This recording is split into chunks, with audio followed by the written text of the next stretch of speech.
Hello students, मैं आपकी मीनू दी। आज मैं आपको धातुओं के भौतिक और रासायनिक गुणधर्मों के बारे में बताऊंगी जो क्लास 10 के सब्जेक्ट साइंस से रिलेटेड है। उम्मीद करती हूँ कि आप मेरा वीडियो अंत तक देखेंगे और मेरे चैनल को लाइक और सब्सक्राइब भी ज़रूर करेंगे।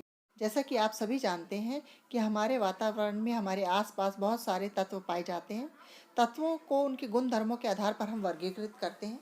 तत्वों को उनके गुण धर्म के आधार पर हम दो भागों में विभाजित करते हैं।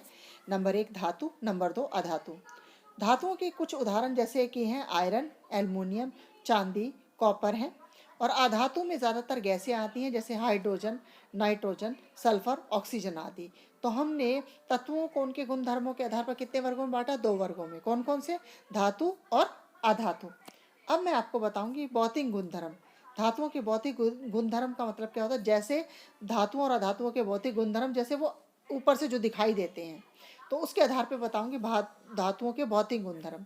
जैसे भौतिक गुणधर्म में धात्विक चमक। अगर धातुओं को देखा जाए तो उनकी सतह क्या होती है? चमकदार होती है। लेकिन अधातु जो होते हैं वो चमकीली नहीं होती। केवल एक आयोडीन ही एक ऐसी अधातु है जो चमकीली पाई जाती है। फिर है कठोरता। जो धातु होते हैं सामान्यतः बहुत ज़्यादा कठोर होती हैं, उनको मतलब कि तोड़ा नहीं जा सकता। लेकिन इसके भी कुछ अपवाद हैं, जैसे सोडियम, पोटेशियम जो ये हैं, ये इतने मुलायम होते हैं कि इसे हम आसानी से चाकू से काट सकते हैं। इसके विपरीत अधातु होते हैं, ये कठोर नहीं होते हैं। लेकिन इसका भी एक अपवाद है। हीरा बहुत ज़्यादा कठोर अधातु है, ये बहुत ज़्यादा कठोर होता है। रूप धातुओं के, धातु और अधातु के। धातुएं कमरे के ताप पर ठोस अवस्था में पाई जाती हैं। सारी धातुएं ठोस होती हैं। केवल एक जो होती है मरकरी हो जाता है, वो द्रव्य रूप में होता है, जिसे पारा भी कहते हैं। ये इसका अपवाद है। वो धातु है लेकिन वो द्रव्य अवस्था में पाई जाती हैं। फिर है अधातुएं। अधातुएं ठोस और गैसीय दोनों अवस्था में पाई जाती हैं।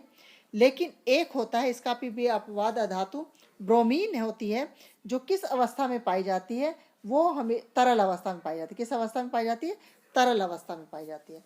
फिर है आघात वर्धनता। कुछ धातुओं को हम पीट कर क्या नाम कहते हैं, चादर बनाया जा सकता है, क्योंकि उसमें आघात वर्धनता का गुण होता है। लेकिन अधातु आघात वर्धित नहीं होती हैं। फिर है तन्यता। तन्यता होता है खींच कर तारें बनाई जा सकती हैं। धातुओं में गुण होता है कि उनसे पतली तार के रूप में बनाया जा सकता है, लेकिन अधातु तन्य नहीं होती। फिर है विद्युत व ऊष्मा की चालक।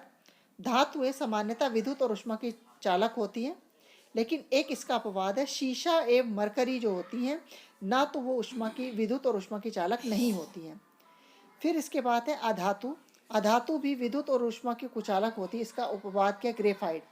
ग्रेफाइट विद्युत और ऊष्मा की कुचालक नहीं होती है। फिर है घनत्व।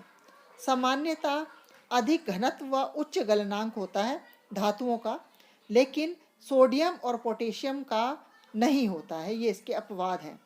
फिर है अधातु जो सामान्यतः धातुओं का घनत्व और गलनांक बहुत ज़्यादा कम होता है।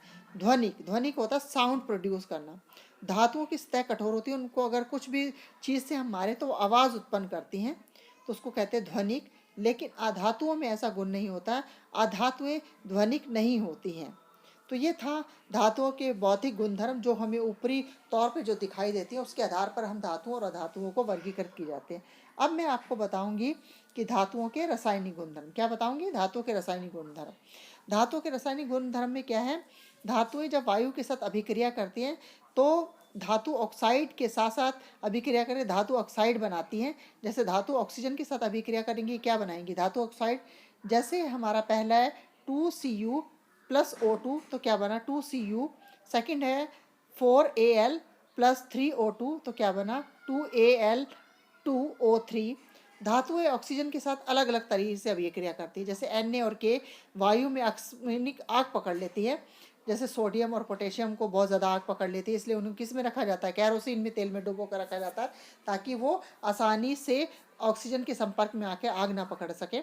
MgAl, Zn, Pb वायु के साथ बहुत धीरे धीरे अभिक्रिया करते हैं। इन धातुओं पर ऑक्सीजन की परत क्या होती है? चढ़ जाती है। Fe वायु के संपर्क में आने पर प्रज्वलित नहीं होता, लेकिन ज्वाला में लोह चूर्ण डालने पर वह बहुत तेजी से जलने लगता है। Cu भी प्रज्वलित नहीं होता, लेकिन उस पर काले रंग की क्या होती है? ऑक्साइड की परत चढ़ जाती है।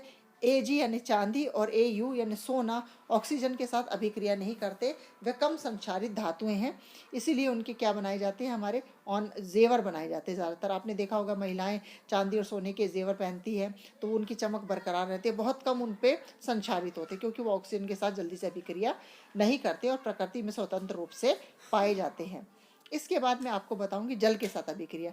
धातु जल के साथ अभिक्रिया के करके क्या बनाती है, धातु ऑक्साइड और हाइड्रोजन गैस निकालती है। धातु ऑक्साइड जमा जल के साथ करके धातु हाइड्रोक्साइड बनाती है। केवल भाप के साथ कौन सी अभिक्रिया करती है धातु, AL, Fe, Zn, ये केवल भाप के साथ अभिक्रिया करते हैं। ठंडे जल के साथ अभिक्रिया करने वाली धातुएं हैं Na, K और Ca, और जो जल के साथ अभिक्रिया नहीं करती हैं वो है Pb, Cu, Au, Ag, धातुएं जल के साथ अभिक्रिया नहीं करते। और गर्म जल के साथ केवल Mg यानी मैग्नीशियम अभिक्रिया करती हैं, और CaMg जल के साथ अभिक्रिया करने पर क्या करते हैं, तैरने लग जाते हैं। जैसे 2Na + 2H2O करके 2NaOH + H2 + ऊष्मा, ये उदाहरण है धातुओं के। Mg + 2H2O = Mg ब्रैकेट में OH bracket close two + H2।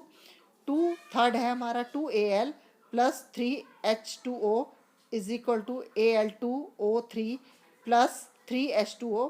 ये सारे हैं धातुओं की जल के साथ अभिक्रिया के उदाहरण। अब मैं आपको बताऊंगी उभयधर्मी ऑक्साइड किसे कहते हैं। वे धातुएं जो अम्ल और क्षार दोनों के साथ अभिक्रिया करते हैं, यानी अम्ल के साथ भी अभिक्रिया करते हैं और क्षार के साथ अभिक्रिया करते हैं और लवण और जल उत्पन्न करते हैं, उसे उभयधर्मी ऑक्साइड कहते हैं। जैसे जिंक और एल्युमिनियम, Al2O3 + 6HCl यानी ये अम्ल हो गया, इसके साथ अभिक्रिया 2AlCl3 + H2O, तो क्या बनाया, धातुओं ने ऑक्साइड हम दोनों के साथ अभिक्रिया करके क्या बनाया, लवण और जल उत्पन्न किया। Al2O3 + 2NaOH क्या बना, = 2NaAlO2 + H2O यानी सोडियम एल्यूमिनेट। तो ये थी मेरी आज की वीडियो, आपको कैसी लगी आप अपने विचार अपने कमेंट बॉक्स में ज़रूर लिखना। धन्यवाद।